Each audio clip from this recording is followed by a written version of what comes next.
We're talking about Autopsy of Jane Doe today. If you remember last week, we talked about a movie that we both hated, and so we were looking forward to maybe talking about a film that we liked. It came out in 2016. It's now available pretty much on every streaming service imaginable. Gene, where are you at with this one? Yeah, Autopsy of Jane Doe. If you're a horror movie fan, you've got to see that movie. It's when you think of horror, you think of movies that are scary, that kind of disturb you, that have like a demonic element even. And this movie has it all going. Yeah, I also watched it with my wife, and she has lately been having these like problems with her back. So I think it's some kind of like issue with her, like maybe eating gluten or something, or some kind of like Well, maybe like not enough gluten. yeah, exactly. Maybe not enough gluten. Maybe some food sensitivity or something. But her back's been hurting, and recently she went on some extended intermittent fasting, and so she really took care of that. And so she was really happy that her back was clearing up, and she was feeling good. Yet about a third of the way through this movie, she started saying, "Yeah, Gene, my back is starting to get really tensed up." So it's like just watching this movie made my wife get all tensed up and kind of caused it to flare up with her back issue. So it's bad for your health. Yeah, I could say it's bad for your health. Yeah. That's my exactly wife, where we want to be with a horror movie, right? Yeah. My wife was complaining that before the movie she was fine. Just a third of the way movie, she started to feel sick. Right. And so the basic premise of this film is it starts out with an investigation of this apparent triple homicide. They can't figure out what the deal is. Down in the basement, they find another corpse. Was it triple, or was there like more of them? Well, there were a lot of bodies. Three in the house, the man and the wife, and then the gardener or whoever that person is that they were assuming maybe had killed the Jane Doe character who's in the basement and had broken in, was burying her body there, and then the two old elderly people came home. Right. But they discover this body down in the basement, and it doesn't appear to be damaged in any way, and they take it to the morgue. Right. The body is immediately suspicious because bodies buried in the ground, or they're decomposed, they look terrible. Mm-hmm. This body is none of that. Looks like it died just a minute ago. Right. And they take it to the morgue, and then the rest of the film is just the autopsy of this Jane Doe character. Right. And this movie is pretty intelligent, the guys who put it together, because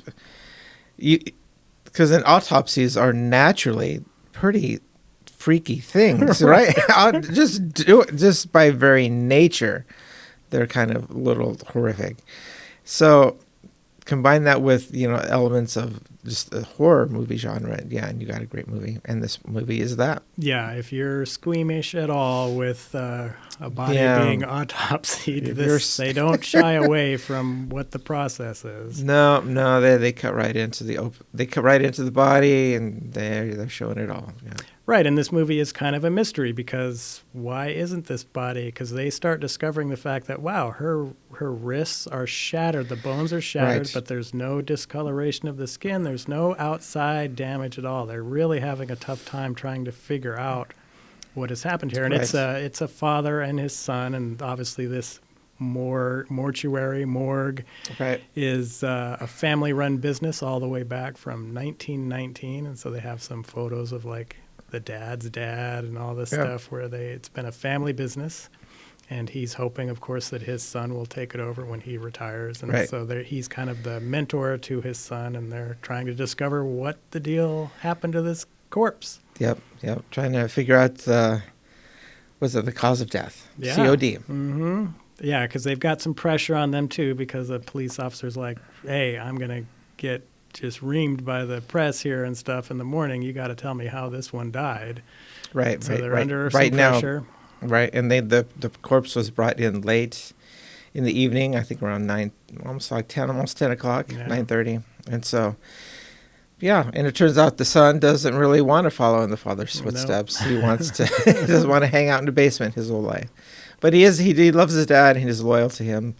So he seems a little conflicted fellow. Right, he's heading out the door with his little girlfriend to go watch a movie, and then the Jane Doe comes in. Right. Police bring him in, and he's like, "Oh, hey, girlfriend, I'm gonna stay and help my dad." Which was, I thought, weird because he's telling her all these things about he's going to leave and I love you and stuff, and then he makes up all the typical lines like, "Oh, I'll be there," just like puts her off. Yep. Yeah. So, but he and the dad even told him that he could have gone to the movie with his girlfriend, but somehow he wanted. I think his allegiances are stronger to his dad than to this girlfriend. Yeah. Yeah. So. And so, of course, it's Gene and Roger talk movies. We're going to begin spoiling the heck out of this film now. Yeah. But Gene, I think it's one of the movies. One of the reasons I think you really like this is it's kind of you're uncovering the mystery along with the main characters, and you really like those types of movies. Yeah, those movies are good because this movie is good from the get-go because it has likable characters, characters that you want to see to do well. And of course, when things start going bad, you feel for them. And yeah, I mean, they have a cat, so how can you go wrong with that? They have a cat. Well, and of course, welcome to horror movies where they have a cat. Cat's really cool. The cat doesn't make it. No, it's the first one to go, actually. Yeah, and it's as the autopsy is about to begin, they put her, Jane Doe. It never has a name. It's Jane Doe. And so they put Jane Doe on the autopsy table. And then just as about there to cut into the Jane Doe autopsy, I guess they make their characteristic Y cut to open up the abdominal cavity. But just before they're going to do that, because they're listening to the local radio station. And just as they're about to do the cut, all of a sudden the radio station changes. And there's some like creepy noises on the radio. There's like a scream on the radio, and then the radio changes to a station where they're playing this kid song. And it was interesting. My wife had a little insight on this song because I just thought this was some silly song that maybe they had made up for the movie. But it turns out that my wife, when she was a kid, and her little church campy things, she would sing that very song. And so while the movie was playing, and this song appears like 3 separate times during the movie, when it appeared the next time, she knew the words for that song, and she was like singing along with it. Well, that's scarier than the movie. I know. It's like, what in the world is like, how do you know this song? It's like, oh yeah, I used to sing this when I was a kid. And it's like, so that was a real song. And it's just like, it's a song about not letting the devil in, letting your sun shine, and, don't let the frowns, they talk about frowns, and it's really a silly song. But it's pretty creepy that my wife could sing it along with this movie. And this movie is clearly from, the Jane Doe character. And then if you think about it a little bit more, you realize that the Jane Doe character doesn't do anything. It doesn't talk at all or move at all. Right. It's just a corpse on a table. It's just a corpse on a table. However, the Jane Doe is talking to the father and the son through the radio and through what's happening outside. So, and somehow the Jane Doe character has the ability to alter perceptions. Yes. Yeah, she can't really alter reality. She doesn't really change anything. But what it is, and this is my theory on the movie, is that she can change how you perceive it in your mind. So like, for example, there's this, of course, the autopsy room is in the basement, right? It's got to be in a basement. And there's a long, dark hallway, right? And in the corner of a long, dark hallway, there's one of those like convex mirrors that you're supposed to see around the hallway. And there are a couple scenes in the movie where you're looking through this convex mirror and you're seeing somebody on the other side. You can't see them directly, but you see them in the mirror. And then when you go around the corner, there's nobody there. I mean, sure, we've seen a lot of movies like that. But there never was anybody there, but she changed your perception of reality in your mind.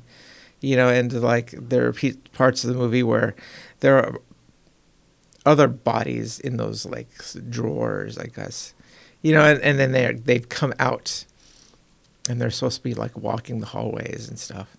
But no, they never ever left. They were in the drawers the whole time. But they're how we perceive reality, which is weird because we perceive reality.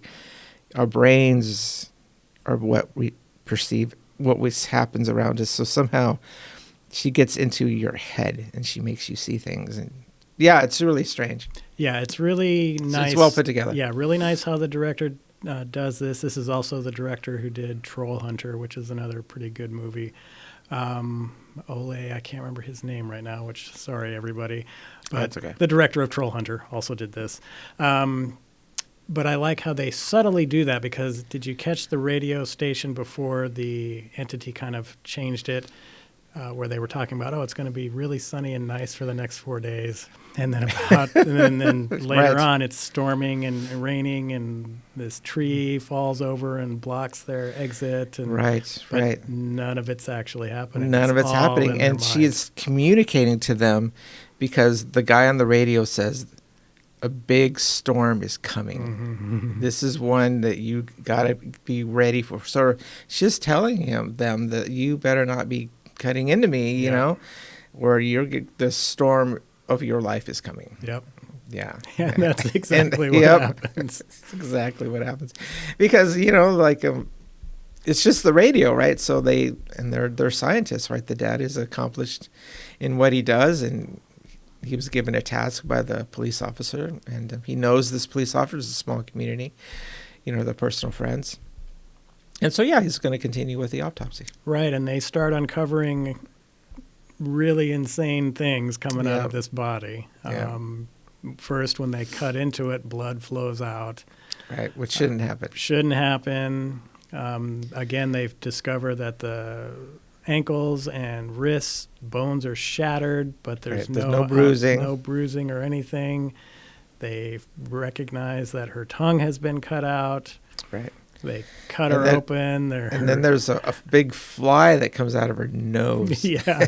Just like my wife freaked out when that happened. Yeah, and her lungs are blackened like it went through a fire. Right. But again, her skin is she's fine. Yeah, it looks like she's actually alive. Her skin is so good. Right.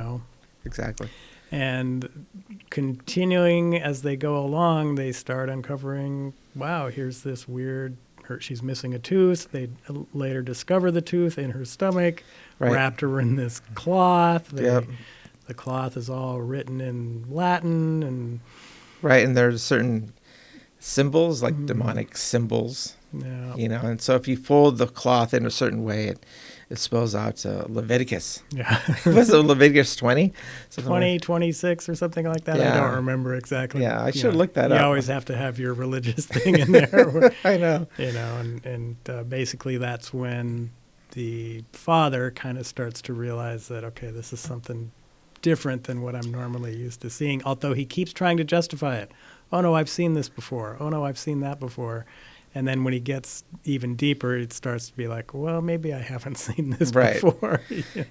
Well, the first clue that this is something really weird is that there's things underneath her fingernails, and it turns out it's peat. Mm-hmm. And they're in, I think, Virginia. And it's not found in that climate because it's too far south. So he immediately recognizes that this peat would be something from a more northern climate. But it's under her fingernails. Right, and it's in her hair. Yeah, and I like how they're doing that, right? They're trying to be the forensic scientists here, trying to figure out what happened. So they start going, well, she maybe was moved. Yep, and she was moved. And you find out later she absolutely was, and the reason why she was moved. But this is just a nice claustrophobic feel with this film. I mean, this movie takes you into a place that most humans don't get to go to until maybe they're dead, when it doesn't matter anymore. Right. But you're deep in here in this morgue with these guys going through the autopsy process when he takes out the rib cutting. He's just cutting the ribs and everything. Right. And yeah, my wife was like, I'm kind of done with it. Although she toughed it out. Good for her. Yeah. And my favorite part really is when, because this movie gets progressively more intense as it goes. Her illusions that she's placing in these people's brains gets more and more intense. Huge storm. They start seeing the bodies. There's this great scene where they identify early on. They've got a bell on the toe of one of the corpses because the elderly father, he's like, yeah, this is how they used to do it back in the day to make sure the person was dead. If they were stirring, then you knew they weren't dead yet. Right. And, of course, they play that up later when they can hear it wandering the halls yes. and things like that. And they eventually start succumbing to these illusions, and they start believing it is real. Yeah, because we believe what we see, right? So that's our perception. We believe what we allow to come into our mind.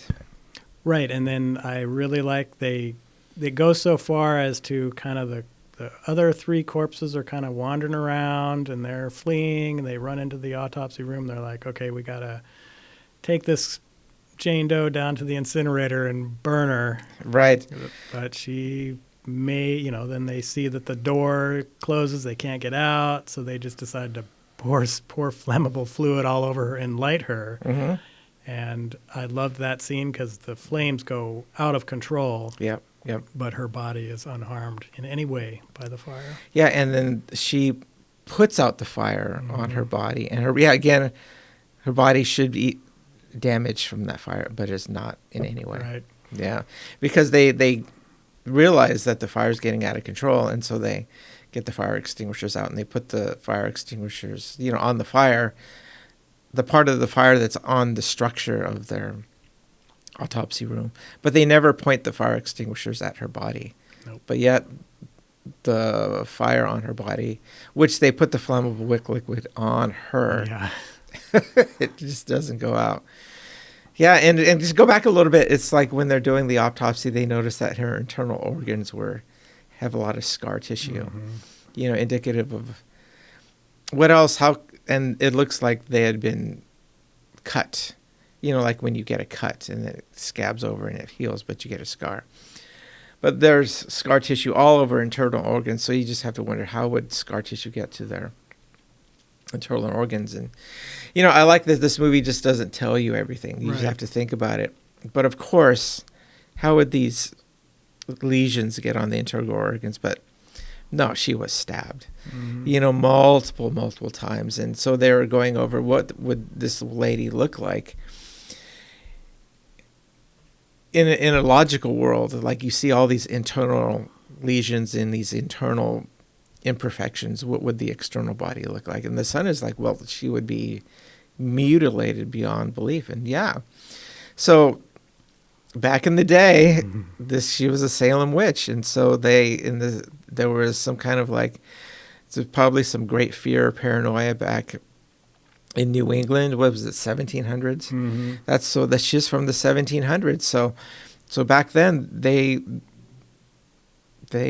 mutilated her, and because she was actually doing demonic things, and the only reason that the only way that they found relief was they physically moved the body from the New England states all the way down into Virginia, which at that time would have been a tremendous difference. And then they just buried her in some field. And of course, later on, fast forward to modern day, there's a house put over that. Yeah. There's a house put over that where that body was. And then some guy's doing renovations, expanding a basement, whatever, doing foundation work, and he finds this body, and whoa, there you go. Yeah. But I'm sure when they found the body, it was completely mutilated. Right, because she's trying to reconstitute herself. Right, and so the way for her to reconstitute herself is that she kills people, and then she takes their, life force or whatever, and then she takes it into herself. Yeah, definite callback to Tobe Hooper's Life Force. Movie Gene refused to watch. There's a movie by that very title, which had another girl wandering around naked the whole time. So. Oh my gosh. So it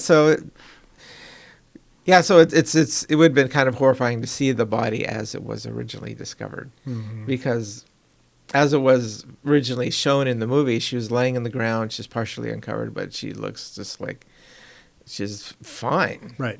But she had already begun the process to put herself back together. Took out those other three people, and so right.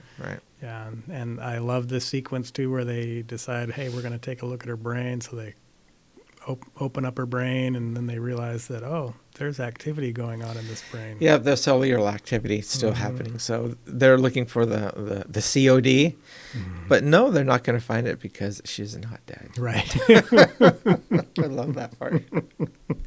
She's not dead. Yeah. And so for some reasons, there was something keeping her alive.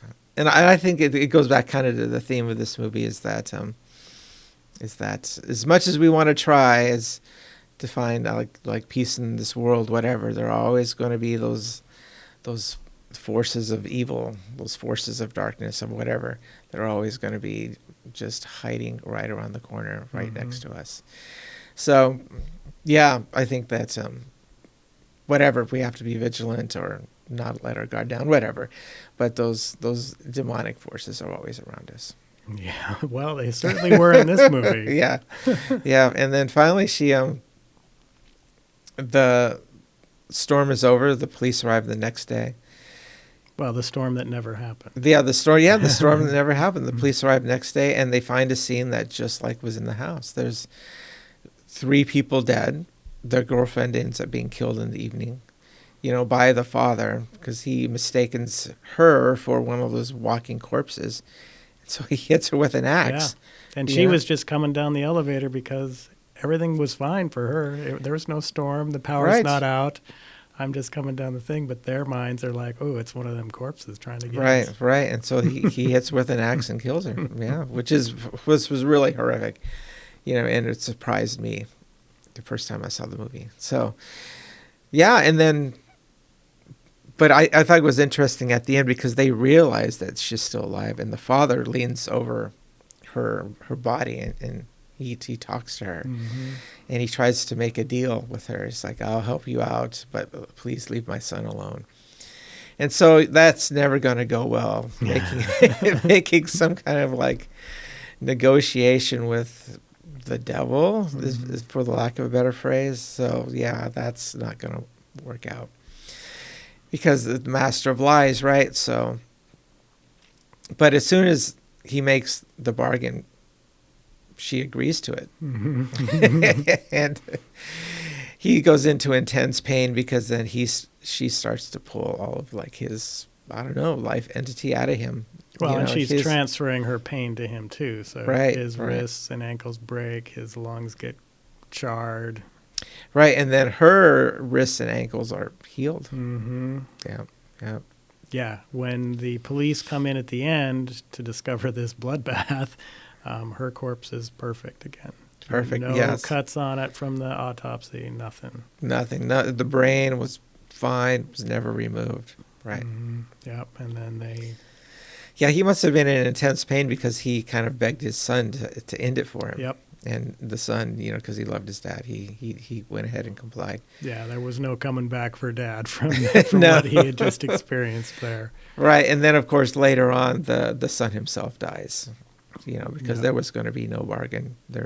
He was doomed. Yeah, and they'd even said earlier, because they were trying to figure out why is this happening to us, and I think it was the dad who's just like, we're just in her way. It wasn't intentional. She's not specifically targeting anybody. We just happen to be right here, right now. Right, in her way. And then later on, there's an ambulance driver as the movie is going on, and all of a sudden he's listening to the radio, and then it turns to that song, which my wife knows, again, which I find that's really creepy.